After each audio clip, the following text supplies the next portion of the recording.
Nós nunca fomos os primeiros a parar. Oi, oi! Aqui quem fala é a Mari Sobrinho.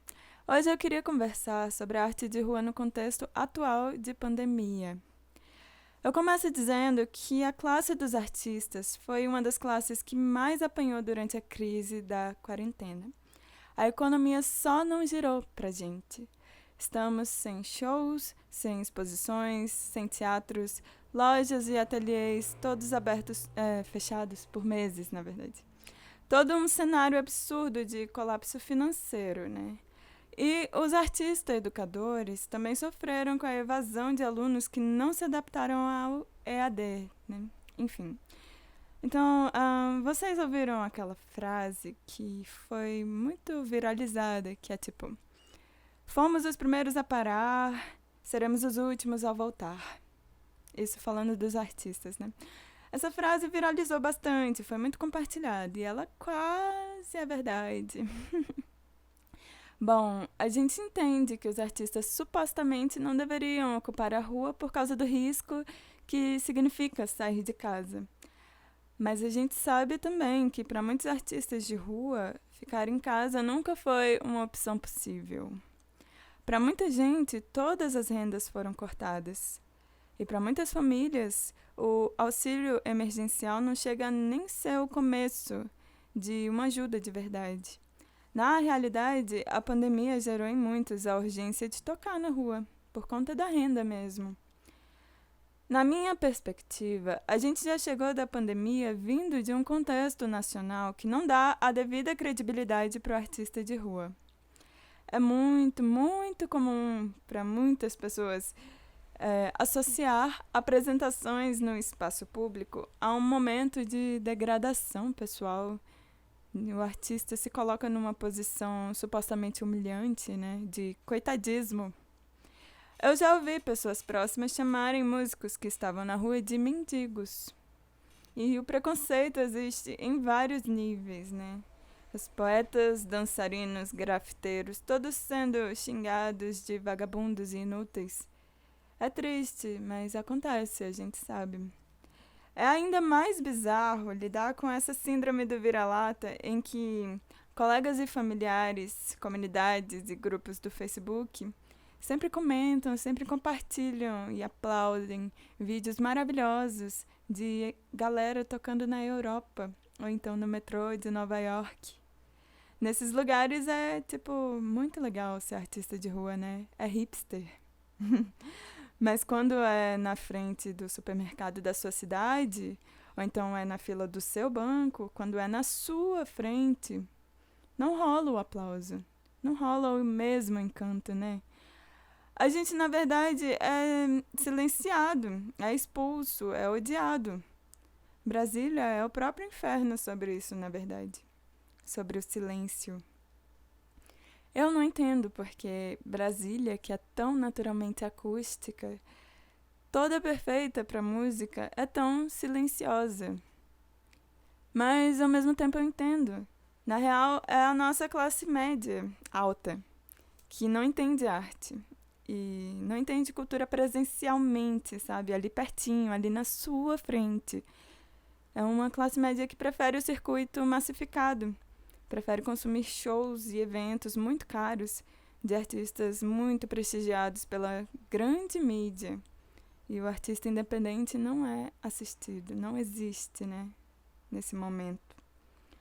Enfim, o objetivo deste episódio não é questionar a forma de consumo de arte das massas na nossa sociedade. Eu diria até que não existe consumo de arte. Mas eu tô aqui mesmo para falar dos artistas de rua no contexto da pandemia. Como eu disse, os artistas de rua chegaram para a quarentena e para o isolamento social já vindos de uma sociedade preconceituosa e uma realidade de desrespeito que os trata como subemprego, que não entende a arte como um trabalho e, ao mesmo tempo, não vê na rua um palco tão válido quanto qualquer outro. E esse preconceito é sentido principalmente para quem conta necessariamente com esta profissão como sendo a principal fonte de renda. É muito triste ver que uma classe trabalhadora tão maravilhosa, que faz pela gente aquilo que é imensurável, que é rico, que é belo, é tão maltratada, tão invisibilizada. A arte dá vida à rua. E eu posso falar 1000 frases belíssimas como essa, sobre como a arte de rua importa, como ela é necessária, mas é esse caso daquilo que a gente não consegue escrever. Não dá para escrever a troca de emoções, não dá para escrever a sensibilidade, não tem frase que cubra a totalidade da arte de rua. Aqui em Brasília, eu estou rodeada de colegas que foram incentivados a sair mais e mais para tocar na rua neste momento do fim do mundo. Os nossos pontos turísticos foram fechados, mas a gente foi para os supermercados, para bancos, lotéricas, praças, enfim. Pulos foram dados. Então, na realidade, os artistas de rua fizeram um movimento inverso da quarentena. Voltando àquela frase que eu citei antes, fomos os primeiros a parar. Bom, nós nunca fomos os primeiros a parar. A arte nunca parou. A renda sim, a renda parou. A circulação de pessoas caiu e a renda caiu igual. Mas os artistas de rua nunca tiveram a opção de parar. E aqui estou eu dizendo para vocês que muitos artistas, na verdade, iniciaram a rotina na rua agora, tipo eu, que tem 3 meses que estou tocando na rua. Bom, nós estamos familiarizados com a Lei Aldir Blanc, que é o auxílio emergencial especificamente destinado aos artistas autônomos. São R$600. E se você não está ligado também, procure saber, porque pode ser que mude tudo para você. Bom, em Salvador, que é essa cidade que respira, que transborda arte de rua, rola esse movimento que se chama Movimento Arte Livre Salvador.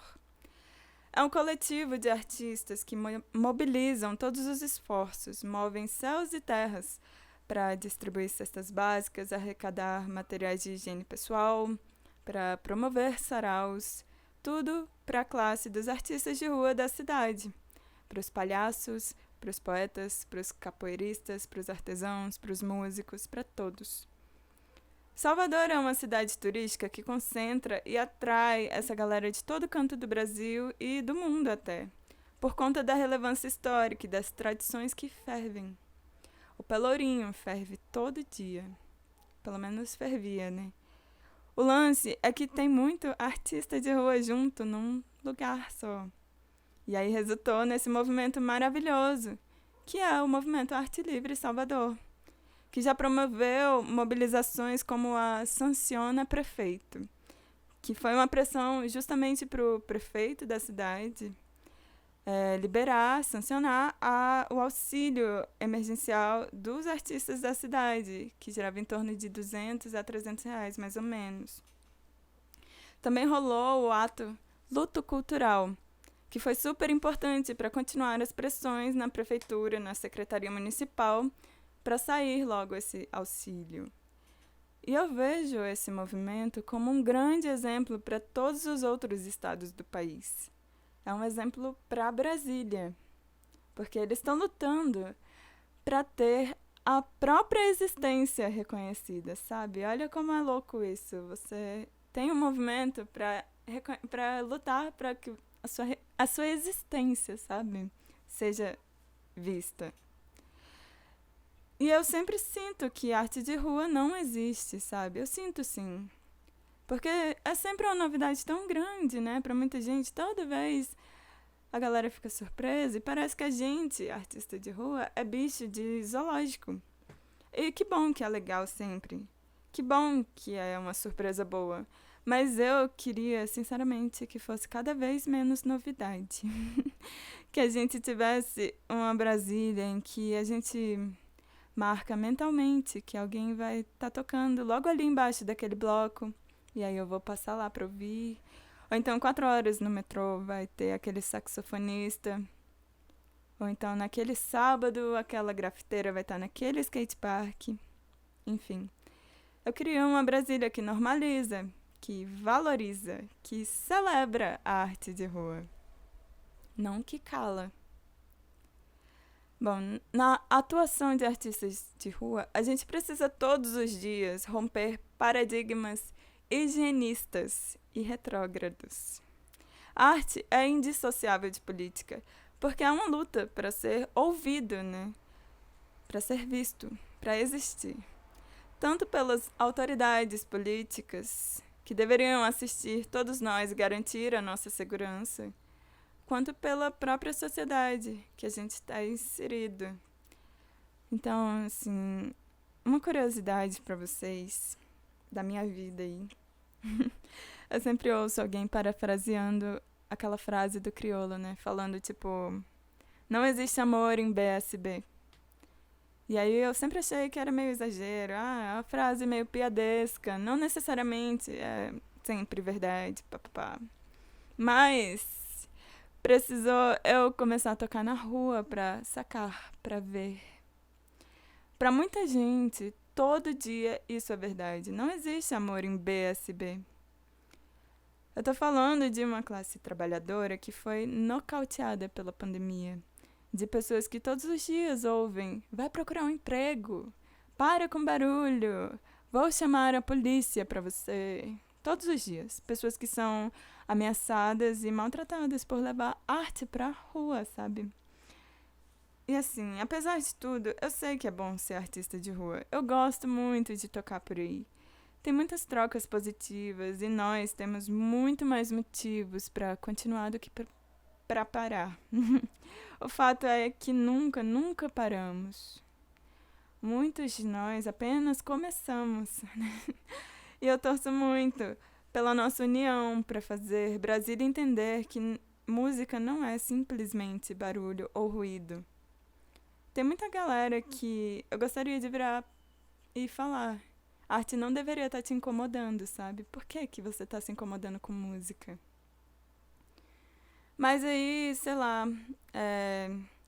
o que eu penso também é que se a arte está incomodando, ela está cumprindo um propósito. Então, eu torço para que Brasília fique, sim, mais e mais barulhenta, mais ruidosa. E eu também torço para a saúde de cada artista de rua que está aí no corre. A rotina é pesadíssima. E, como eu disse, a gente nunca parou. E nem vamos parar.